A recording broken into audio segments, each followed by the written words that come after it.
This is Gene Harm, and we're coming back to you after delivering a couple lumber cars to the Harlem Waste Facility in the northeast corner, New York City route. Now, I want to talk a little bit about the route itself and how much I'm enjoying this route. Having at least 3 different yards and industries to mess about with. It's very scenic actually down here in the waste facility, strangely enough, but it's kind of nice, and I've been enjoying this portion of the double duty. And where we left off last time was doing double duty, where the engineer was having to park the train and get up out of his seat and get out and do all the task himself. It's kind of absurd that he would be doing that, but it's almost as if the Train Sim World has set it up for us to do it that way. So here I am, I'm about ready to pick up the hopper car and deliver that. And one of the things you'll see is that even messing about with just one rail car is enough to keep you busy and bring about some excitement. Yeah, it is quite absurd, I believe, and if nothing else, I'm trying to make a point here that there's a lot of great things about Train Sim World that I'm really enjoying, but the fact that you can get up on your feet and walk around and go out and work the cars isn't really a reality until you're able to do so and be able to drive the train while you're on your feet. So here I am. I just got out of the seat. I'm on my feet now, and once you do that, you really no longer have any operational controls over the engine. But I will be doing the duty now of the brakeman or conductor or whatever task you want to give it. One of the funny things is if you do climb the tall ladder, it'll take you right to the top. So we'll go ahead and unlock this one, and we'll make sure the knuckle needs to be unlocked. So we'll give a yank on that to open that up.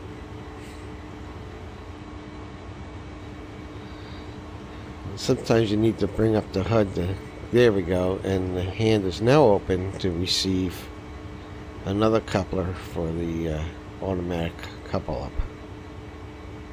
Well, let's climb back aboard and continue with our double duty and bring this engine on and release the brake and give it a notch to go forward. Yeah, and of course everything now is going to be a kind of a guess, a judgment call, if you will, to figure out how far and when these two are going to be slamming together. Just taking it slow until they hit. There we go. So not bad. There is a little fun you can have with doing double duty, but like I said, I really enjoy using the workaround to actually play the brakeman and use the F3 key to ride the train and radio in the directions and guidance to the engineer, as would normally be done.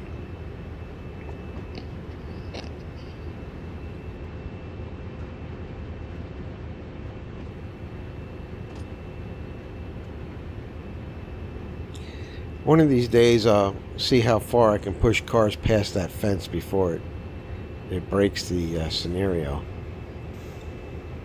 I've been told that there's another fence that is up at Hunts Point. Hunts Point is the furthest yard up, and there's a fence like that, and I've been told from one of my viewers that they could push the rail cars all the way past the fence and take it right into those spurs. I'll have to give that a try sometime. Anyway, I need to check and make sure I got the rail car past the point so I can start to push it back up towards Oak Point. If you don't recall, there are 3 yards that you can mess about with in free play. What I would call free play. In other words, you don't have to worry about any of the points being locked out. You can get out. All the points are manual, and you can drive trains up and down it. There's no singles to worry about, and that is from the Fresh Pond, which is kind of a southernmost yard, and then there's this yard here. Actually, this would actually kind of make 4. This is the waste facility, and then a little further up we have the Oak Point yard, and then a little further up from that we have the Hunts Point yard. So that gives us actually 4 different areas, 4 different yards to exchange cars and move things about. Of course, most of the time down here in the Harlem Waste Facility, we're going to move about trash cars with occasional delivery. But I was looking on Google Maps not too long ago and just kind of getting a feel for what kind of cars are down here in this area, and noticed there was a hopper car right before you get into the yard, pulled up alongside of a building.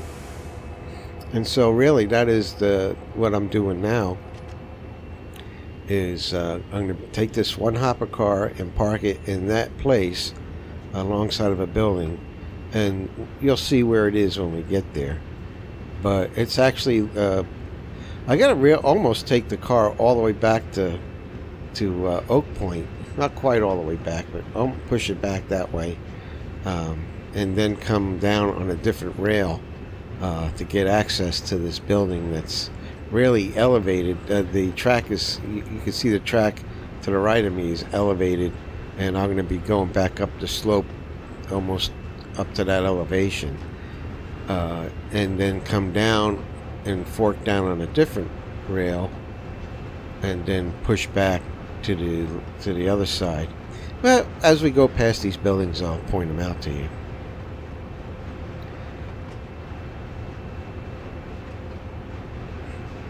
But strangely enough, I really do find it very enjoyable just pushing around one rail car with a purpose in mind.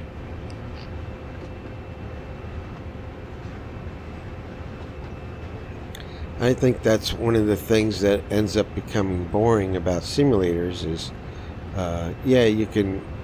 the gauges work, and you can start up an engine and push the buttons and flip the switches. All that stuff works. That's great. And then, if all you have to do is take a string of cars from one yard 20-30 miles down the road and drop them off at another yard, doing that over and over again gets pretty repetitive and doesn't take advantage of, actually, in my mind, the joy of being a railroad engineer is the puzzle solving side, and making some kind of strategic play on how we're going to move cars about most efficiently.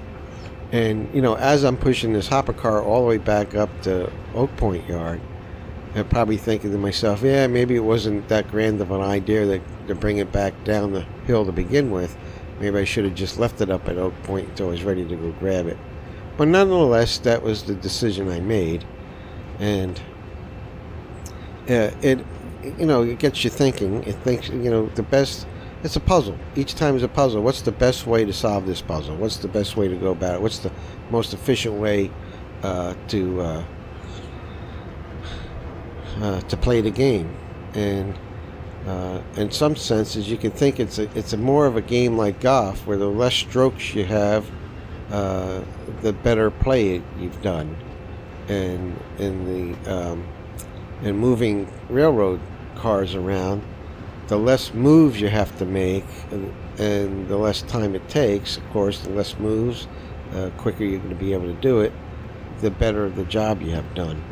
And in order to do this in as few moves as possible, you really need to think and plan things through strategically. But coming back up to looks like the switch house there, so that's probably a good place, good landmark to know I'm up where I need to be, put it in neutral, of course, make sure the brakes are on, and then see if I got past the points.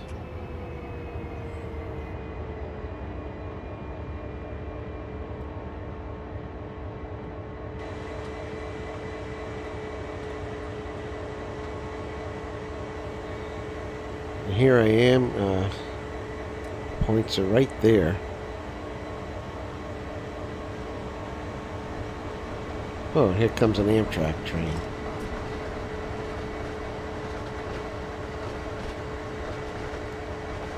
Yep, I just barely made it past. Good, perfect spot, really. And flip this back. That's really not the point I need to go past. I actually already came up that route.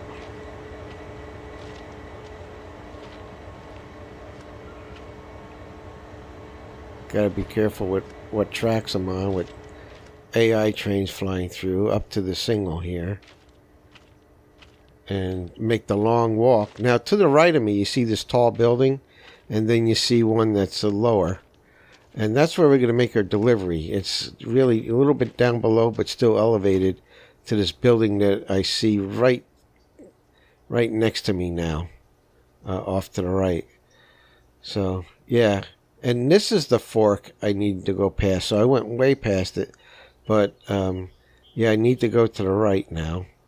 So I flip that over, and I should be able to make my way back down. Now to take the walk back to the engine.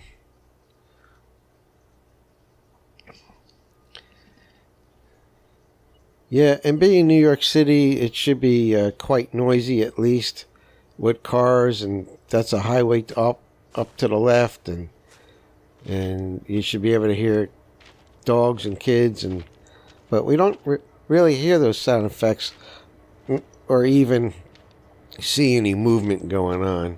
So it is pretty lifeless right now with these Train Sim World scenarios and packs.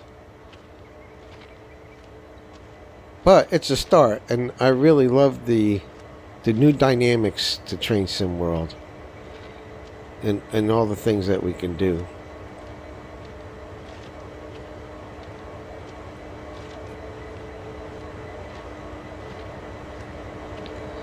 So quickly get back on board before I get run over by some passenger line going by. Get in my seat, and let's get this thing in reverse.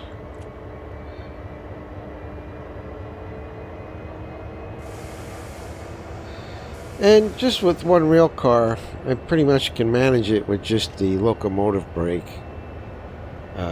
Really not worried about setting the train brake and the hoses and all that, and checking the air system and the air pipe. It's one of the things I hadn't really completely grasped is the gauges here to the left for the air brakes. Another passenger car going by. I got off the track soon enough, thank goodness. Yeah, the gauges there for the brake pipe and the brake cylinder. At some point, I would like to actually understand that a little better and even do a video on those.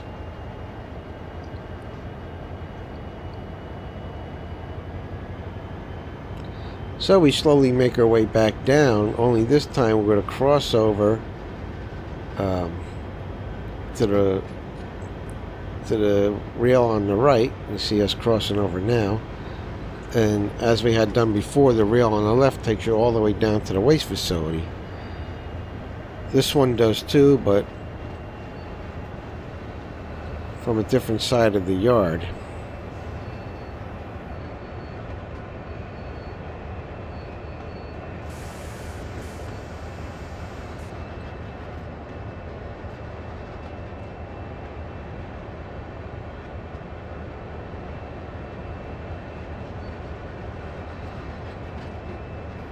A lot of detail here in the Northeast Corridor. I almost kind of don't like calling it the Northeast Corridor because we don't have the Washington D.C. all the way up through Boston kind of stuff, but maybe at some point we will.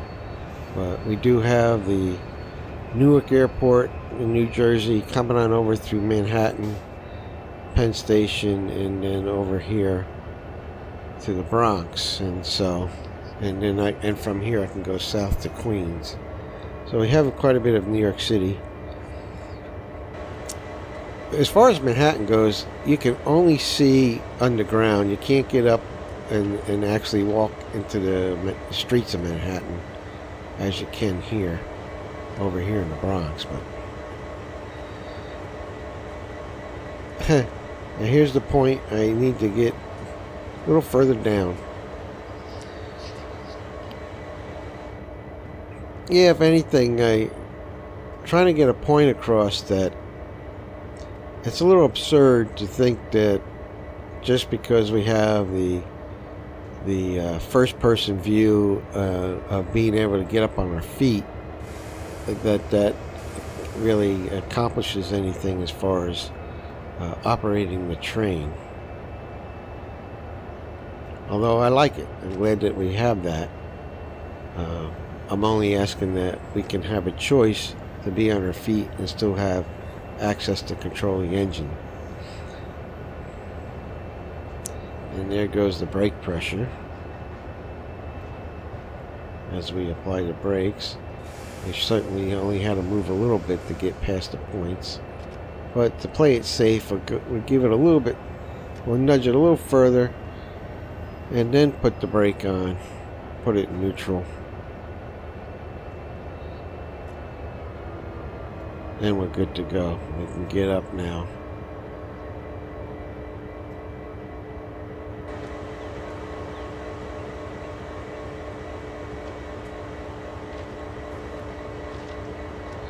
Throw the switch and we can push this hopper up the rail over to that building we were looking at earlier.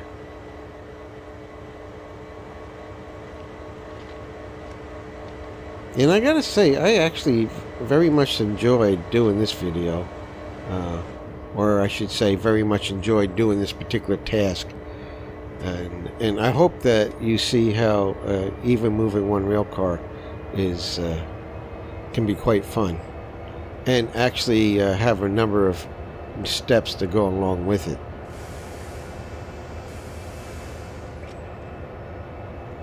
Here we go. Pushing it up.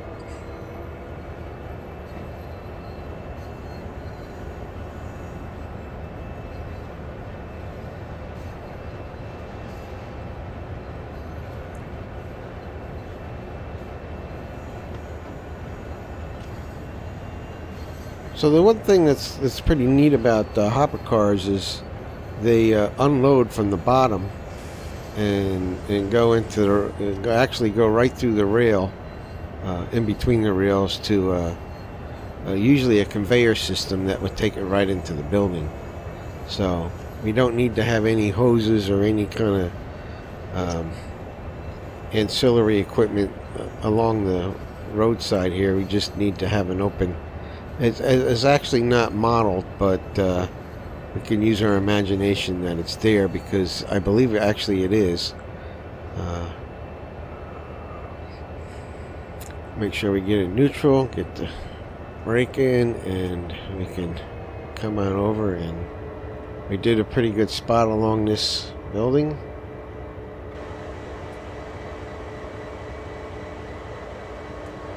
And you can see further up there's a taller building, but we're going to leave it right here.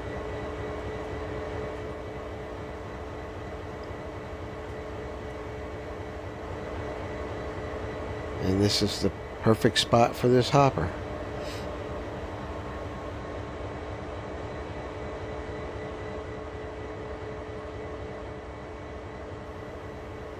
So we'll go ahead and put the handbrake on.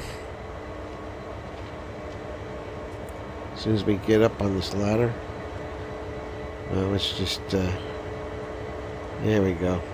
Yeah, see, if you get up on the ladder on that side, it takes you way to the top. Yeah, now we locked up the handbrake, and we can proceed on uncoupling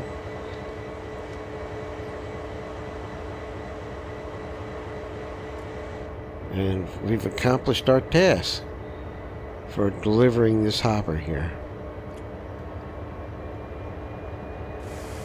So hopefully you enjoyed that.